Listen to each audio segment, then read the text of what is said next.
Dear students, class 12th की math subject में exercise 6.2 का हम लास्ट क्वेश्चन नंबर 11 देखते हैं कि m तथा n का मान ज्ञात करो जबकि फलन एफ एक्स बराबर x square plus 3x plus m जब x का मान 1 के बराबर और 1 से छोटा हो, और nx प्लस 2 जब 1 से बड़ा हो x का मान प्रत्येक बिंदु पर अवकलनीय है।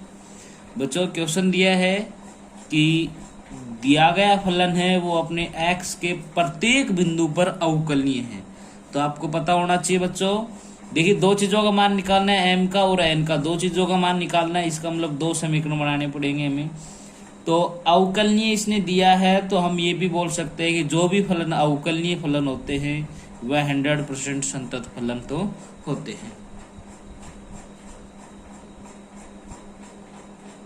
जो कि फलन एफ एक्स प्रत्येक बिंदु पर अवकलनीय है। इनके आपको दे रखा है कि ये जो एफ एक्स है ये प्रत्येक बिंदु पर कैसा है, अवकलनीय है। इसलिए फलन एफ एक्स प्रत्येक बिंदु पर संतत भी होगा। अगर ये अवकलनीय है तो ये क्या होगा, संतत भी होगा। तो हम इस संततता की जांच कर लेते हैं। तो 1 पर करेंगे, यानी कि x बराबर 1 पर फलन x बराबर 1 का मतलब f ऑफ 1 कहाँ पर रखोगे, यहाँ पर रखेंगे। तो कितना आ जाएगा, 1 की स्क्वायर प्लस 3 इंटू 1 और प्लस m।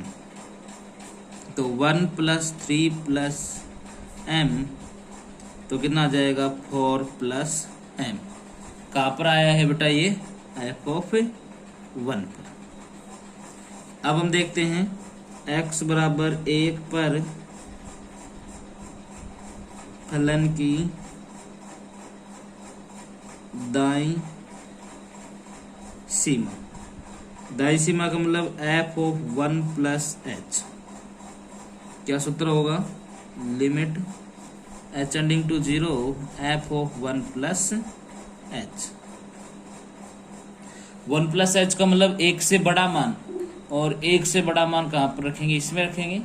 1 से बड़ा मान नीचे वाले, तो कितना हो जाएगा, limit h tending to 0 n into 1 plus h और प्लस 2।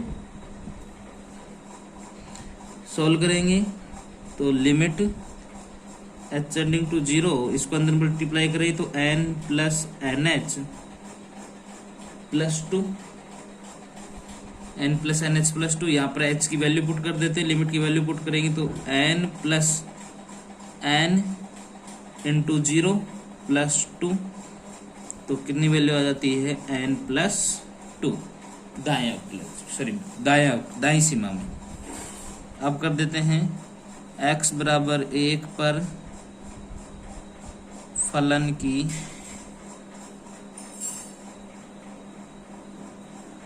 बाईं सीमा। बाईं सीमा का मतलब f ऑफ 1 माइनस h। सूत्र क्या रहेगा इसका, limit h tending to 0 f of 1 minus h, यानी कि 1 से छोटा मान, और 1 से छोटे मान के लिए आप इसमें पुट करेंगे।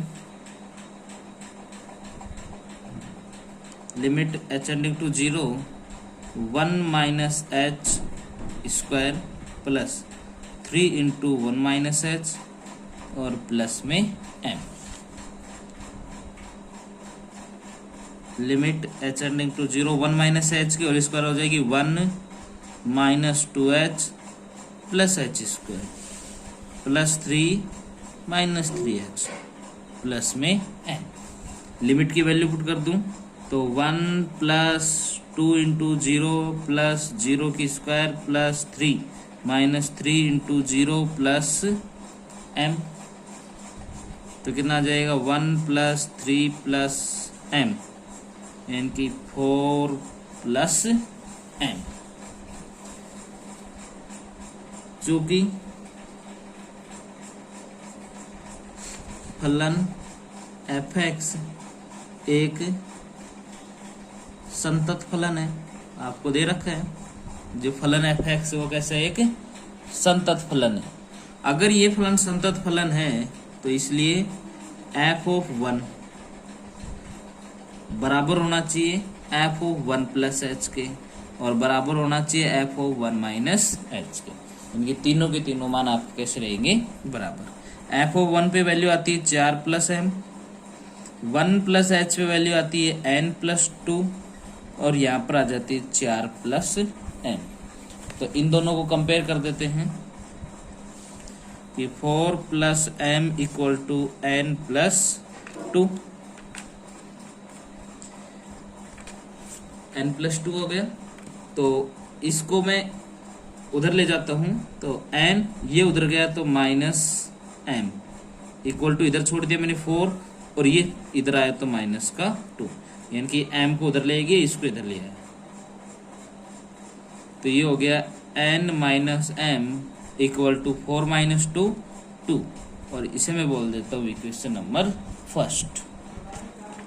सत्यता की जांच कर ली हमने।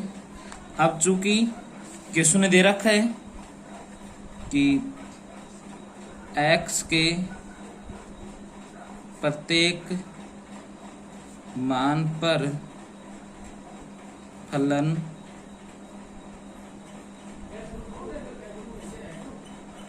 अवकलनीय है। अवकलनीय होने का मतलब इसके अवकलनीयता की जांच कर लेते हैं। तो x = 1 पर दायां अवकलज Rf'(1) limit h → 0 f(1 + h - f(1 / h) limit h → 0। बेटा 1 + h का मतलब एक से बड़ा मान, तो एक से बड़ा मान आप कौन से में रखोगे, देखिए ये रहा, एक से बड़ा मान यहाँ पर रखेंगे कि n × 1 + h, और प्लस में 2 माइनस f(1), और f(1) यानी कि 1 के बराबर, और 1 के बराबर आप इस ऊपर वाले में रखेंगे कि 1² + 3 × 1 + m, और बटे में h। लिमिट h → 0, इसको अंदर प्रोडक्ट कर दे तो n + nh + 2, इस माइनस को अंदर गुणा करेंगे तो -1 -3 और -m बटे में h। Limit h → 0 n + nh, बच्चों ये हो गया 3 और 1 4, ये प्लस का 2, तो बच गया -2 -m बटे में h। लिमिट h → 0, इसे लिख दूं n - ये m इसके साथ में रख दिया, +nh - 2 बटे में h। यहाँ पर जो आ रहा है आपका n - m, इस n - m की मैं वैल्यू रख सकता हूँ कि देखिए n - m की वैल्यू मैंने रखी है यहाँ पर, कितनी है 2। समीकरण इक्वेशन फर्स्ट ये बोलती है कि n - m की प्लेस पर आप कितना रख दीजिए, 2 रख दीजिए।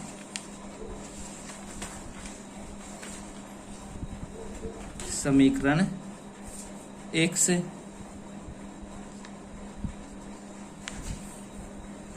लिमिट h → 0, देखिए n - m, और n - m की प्लेस पे कितना रख दिया समीकरण 1 से 2 +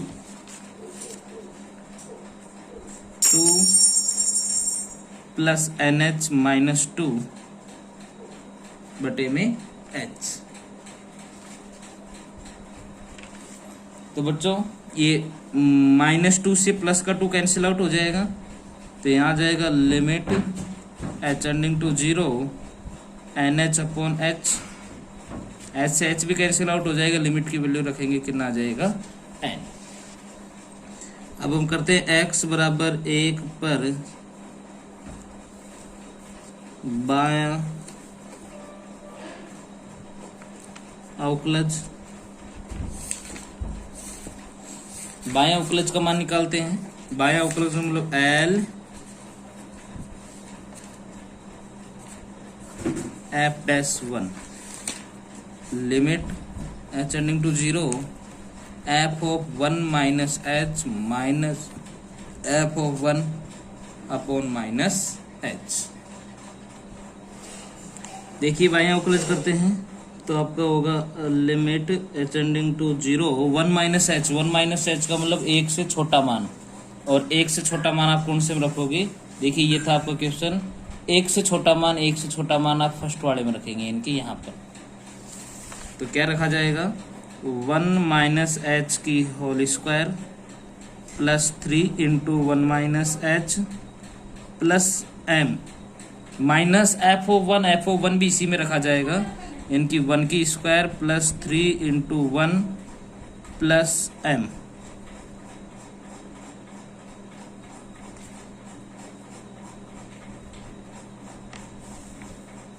upon minus h। Limit h tending to 0 1 minus h की होल स्क्वायर करेंगे तो कितना आएगा? 1 minus 2h plus h square.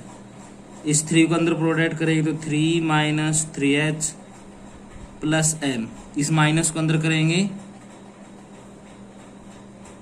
तो माइनस 1 माइनस 3 और माइनस m, और बटे में चल रहा है माइनस का h। इस माइनस m से प्लस का m कैंसिल आउट हो जाएगा। तो लिमिट h टेंडिंग टू 0, यहाँ बचा है h स्क्वायर, यहाँ 2h और 3h हो जाएगा माइनस का 5h।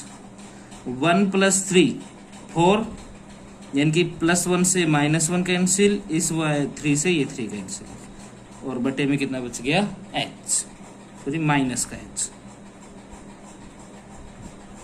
Limit h tending to 0, यहाँ से मैं माइनस का h कॉमन निकाल लूँ तो यहाँ कितना हो जाएगा? पहले इसको लिख देंगे 5 माइनस h बटे माइनस h। माइनस h से माइनस h कैंसिल आउट हो जाएगा,